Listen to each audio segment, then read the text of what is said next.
हाय, मेरा नाम अविद बंसल है। मैं ऑथर और एक लाइफ कोच हूँ in the art of conscious living. और मेरा यहाँ पे एक सिंपल सा ये इंटेंशन है, मैं सही अवेयरनेस फैलाऊँ लाइफ के उस फिनोमिना के बारे में जिसे आज लोग मैनिफेस्टेशन कहते हैं। और मेरा आपसे एक अश्योरेंस है, जो भी मैं इन वीडियोस में शेयर करूँगा that will be completely faithful to the original intention of Neville Goddard, और वो सीधा मेरे एक्सपीरियंस से होगा। The pearl of great price, ये नेविल का काफी सबसे ज्यादा इंपॉर्टेंट और सबसे फाउंडेशनल वर्क है। इस वर्क में the pearl of great price में नेविल गॉडर्ड हमें काफी प्रोफाउंड और स्पिरिचुअल अवेकनिंग नॉलेज देते हैं। जो भी लोग मेरे से बात करने आते हैं, when they want to understand, जब वो सीखने आते हैं कि मुझे मैनिफेस्टेशन सीखना है, this is the very first article, the very first piece of work I always give to people कि इसे पढ़ो पहले, क्योंकि जो रेस्ट ऑफ द वर्क है नेविल गॉडर्ड का, वो इसी के ऊपर बेस्ड है। अगर आपको ये particular Perl of great price समझ आ जाता है and you finally bye the pearl of great price, जब आप इसे खरीद लेते हैं इस पर्ल को, देन आपकी लाइफ काफ़ी आसान और मिराकुलस हो जाती है और मैनिफेस्टेशन आपके लिए बहुत एफर्टलेस हो जाता है। So in the particular article the pearl of great price, Neville अपनी बात एक सिंपल पैराबल से शुरू करते हैं, जहां जीसस कहते हैं कि the kingdom of heaven is like a merchant in the search of fine pearls, who when he found one pearl of great price went and sold all that he had and he bought it. So Neville कहते हैं ये merchant कोई और नहीं है, ये हम हैं, ये आप हो, ये तुम हो, ये हम सब हैं। ये कोई पुरानी कहानी का कैरेक्टर नहीं है, ये तुम हो। एक इंसान जो लाइफ में मीनिंग ढूंढ रहा है, एक सच्चाई या ट्रुथ ढूंढ रहा है, वो यही मर्चेंट है। जब सब एक फेस में उस मर्चेंट जैसे होते हैं, हम सब लाइफ में एक ना एक बार हर जगह आंसर ढूंढ रहे होते हैं, कभी किसी बुक में, कभी किसी टीचर में, कभी किसी रिलीजन में, कभी किसी फिलॉसफी में। हमें छोटी छोटी ट्रुथ्स इधर उधर मिलती रहती हैं, लेकिन अंदर से स्टिल लगता है कि कुछ तो मिसिंग है, कुछ ऐसा जो फाइनल हो, जो कंप्लीट हो। और एक दिन हम एक ऐसी टीचिंग को सुनते हैं और फिर सब कुछ रुक जाता है। सो नेविल कहते हैं यही है the pearl of great price, ये रियलाइजेशन कि हमारी अपनी इमेजिनेशन ही क्रिएटिव पावर है, हमारी अपनी इमेजिनेशन ही गॉड है, and that is the pearl of great price. ये मोमेंट सिर्फ एक थॉट नहीं है, ये एक अवेकनिंग होती है जब तुम समझ जाते हो कि तुम्हारी लाइफ में सब कुछ, तुम्हारे एक्सपीरियंसेस, तुम्हारे रिलेशनशिप्स, तुम्हारे सक्सेस या स्ट्रगल, सब कुछ तुम्हारे इमेजिनेशन से ही बना है। तो buying the pearl, that you must buy the pearl, इसका सिंपल ये मतलब है इस ट्रुथ को पूरी तरह एक्सेप्ट कर लेना, यह मानना कि इमेजिनेशन ही रियलिटी है, तुम्हारा कॉन्शियसनेस ही हर चीज का सोर्स है। और जब तुम ये एक्सेप्ट कर लेते हो तो तुम किसी आउटर पावर को ब्लेम नहीं कर सकते, तुम्हें छोड़ना होगा, ना ही तुम कर पाओगे। और फिर पता लगेगा कि हेवन कोई जगह नहीं होती, वो एक स्टेट ऑफ कॉन्शियसनेस है जिसमें तुम जागते हो और समझते हो कि मैं ही अपनी दुनिया का रिस्पॉन्सिबल क्रिएटर हूं। अब पैराबल में मर्चेंट वो पर्ल पा लेता है, खरीद लेता है, और फिर वो क्या करता है, वो सब कुछ बेच देता है जो उसके पास था जब उस मर्चेंट ने वो पर्ल खरीदा। तो नेविल कहते हैं इसका मतलब ये नहीं कि तुमने अपनी चीजें बेच दी, एक फिजिकल चीज बेच दी, पैसा बेच दिया, नहीं। ये सब इनर स्टोरी है, तुमने अपनी बिलीव्स बेचनी है, वो सब बिलीव्स जो तुम्हें कहती है कि आउटर पावर तुम्हारे बाहर है। सेलिंग ऑल यू हैव का सिंपल मतलब है सब एक्सटर्नल कॉजेस को छोड़ देना, चाहे आपका वो एक बिलीफ हो एस्ट्रोलॉजी में, चाहे लक में, चाहे फेट में, या लोगों के ओपिनियन या हायरार्की, सब कुछ छोड़ देना, अपने से बाहर कोई भी पावर, और हाँ, एक गॉड जो तुमसे अलग है उस पे भी बिलीव छोड़ देना, because everything is with in you. सब कुछ बेच दो, सिर्फ एक फाउंडेशन बचा लो, और वो फाउंडेशन है मैं ही अपनी लाइफ का कॉज हूं, मेरी इमेजिनेशन ही रियलिटी बनाती है, and that is the pearl of great price. यही है पर्ल का खरीदना। इसका प्राइस है सिंपल सा प्राइस है इसका, दैट इज रिस्पॉन्सिबिलिटी। अब तुम किसी को ब्लेम नहीं कर सकते, ना ही कह सकते हो कि उनकी वजह से हुआ, ये टाइम खराब था, या लक अच्छा था, या बुरा था।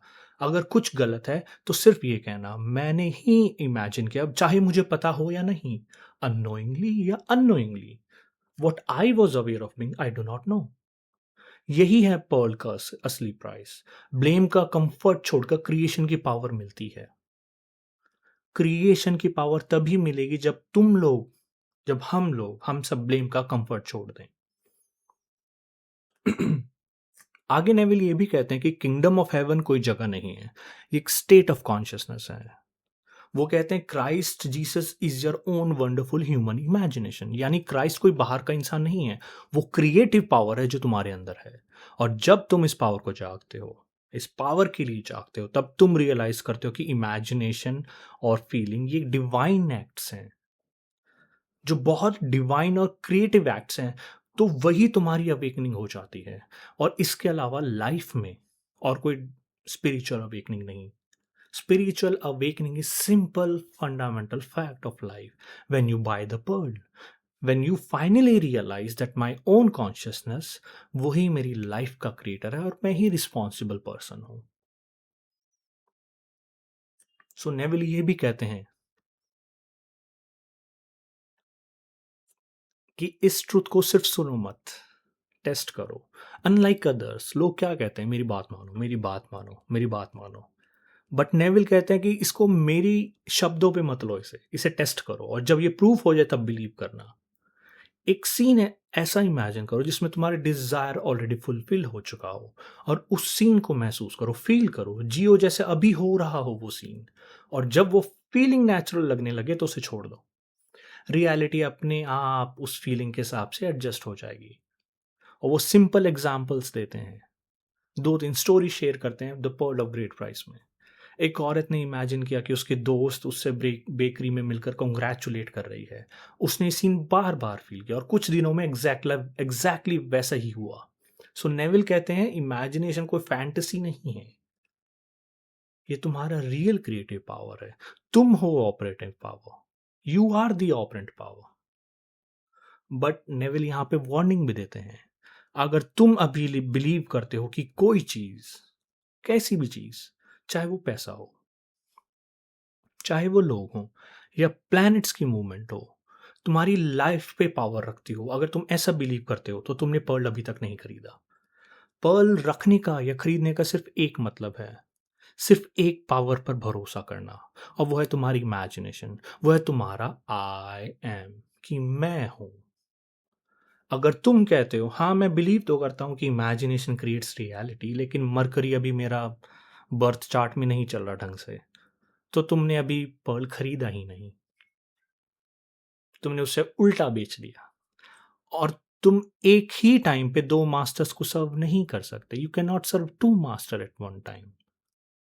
या तो तुम बिलीव करते हो कि इमेजिनेशन ही सब कुछ है, या फिर तुम आउटर वर्ल्ड को पावर देते हो, इनके बीच का कोई चीज नहीं है। और एक टाइम पे अगर 2 चीजों पे बिलीव करते हो तो यू आर सर्विंग 2 मास्टर्स। और नेविल इसी पे हमें वॉर्न करते हैं, पर्ल का मतलब है नो सेकेंडरी कॉजेस, सब कुछ, हर इवेंट, हर इंसान, हर ब्लेसिंग तुम्हारी कॉन्शियसनेस के स्टेट से ही आता है। और एक ही क्रिएटिव पावर है, वो है तुम्हारी अवेयरनेस ऑफ बीइंग। और जब तुम बोलते हो कि हाँ मैं समझता हूं कि इमेजिनेशन क्रिएट रियलिटी, बट जब तुम ये बोलते हो बट, तो समझ लो ये बट और लेकिन सिर्फ एक इल्यूजन के वर्ड हैं। एक ही पावर है और वो तुम्हारे अंदर है, और वो है तुम्हारी इमेजिनेशन, तुम्हारा Perl of great price.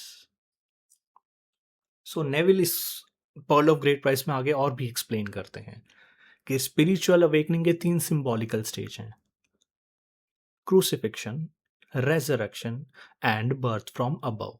Crucifixion का मतलब है पुरानी बिलीव्स के लिए मर जाना, कि अब finally you die to your old believes, you do not believe them, you shed your old belief, आप छोड़ देते हो अपने पुराने बिलीव्स को।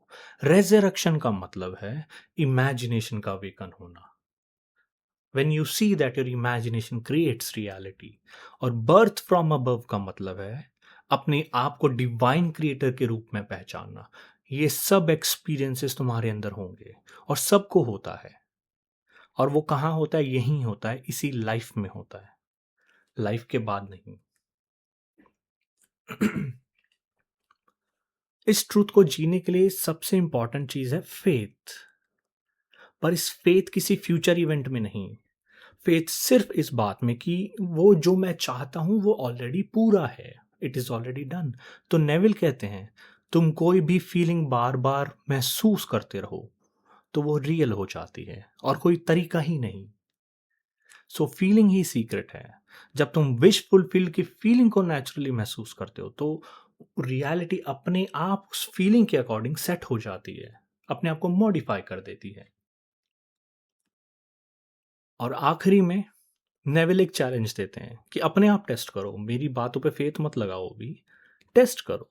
क्या तुम सच में बिलीव करते हो कि क्राइस्ट यानी आपकी इमेजिनेशन तुम्हारे अंदर है? The Christ is with in you. अगर हाँ तो इसके अकॉर्डिंग जियो, अगर नहीं तो टेस्ट करते रहो, प्रूफ लो, प्रूफ निकालो, टेस्ट करते रहो। और टेस्ट बहुत सिंपल है, लविंगली इमेजिन करो, उस अजम्पशन पे टिके रहो और देखो कैसे आपका जो फिजिकल रियलिटी है, जो 3D वर्ल्ड है, वो आपकी आंखों के आगे ही कैसे बदलता है। सो नेविल कहते हैं अगर तुम्हें पर्ल को, इस पर्ल ऑफ ग्रेट प्राइस को पूरी तरह खरीदना है, ये फाइनल कमिटमेंट है नेविल का। तो बोलते हैं कि अगर तुम्हें इस पर्ल को पूरी तरह खरीदना है तो इमेजिनेशन को ही गॉड मानकर जीना पड़ेगा, चाहे 3D वर्ल्ड कुछ भी दिखाए अभी। जैसे ही तुम कि बोलो कि अगर, बट, इफ, लेकिन, जैसे ये ही ऐड करने लग जाओ तो तुम्हारा फेथ इनकम्प्लीट हो जाता है। जब तुम अपना पूरा ट्रस्ट इनर रियलिटी को दे देते हो तब तुम सच में उस पर्ल को खरीद लेते हो। और जब तुम्हारे पास ये पर्ल होता है लाइफ काफी मिराकुलस लगने लगती है, क्योंकि तुम जान जाते हो हर कंडीशन सिर्फ तुम्हारे स्टेट ऑफ कॉन्शियसनेस का एक सिंपल सा रिफ्लेक्शन है। बट सबसे टफेस्ट पार्ट तो ये है जो नेविल क्वेश्चन पूछते हैं, क्या तुमने अपना पर्ल खरीद लिया? क्या तुम पर्ल ऑफ ग्रेट प्राइस को खरीद पाओगे? क्या तुम रेडी हो वो सब बिलीव्स बेचकर सिर्फ इमेजिनेशन पर खड़े रहने के लिए? क्योंकि जैसे ही तुम ये करते हो तुम बाहर कुछ ढूंढने की फिर जरूरत नहीं पड़ती, तुम सब जान जाते हो कि सब कुछ पॉसिबल है उसके लिए जो इमेजिन करता है और बिलीव करता है। And this is the real message of the pearl of great price.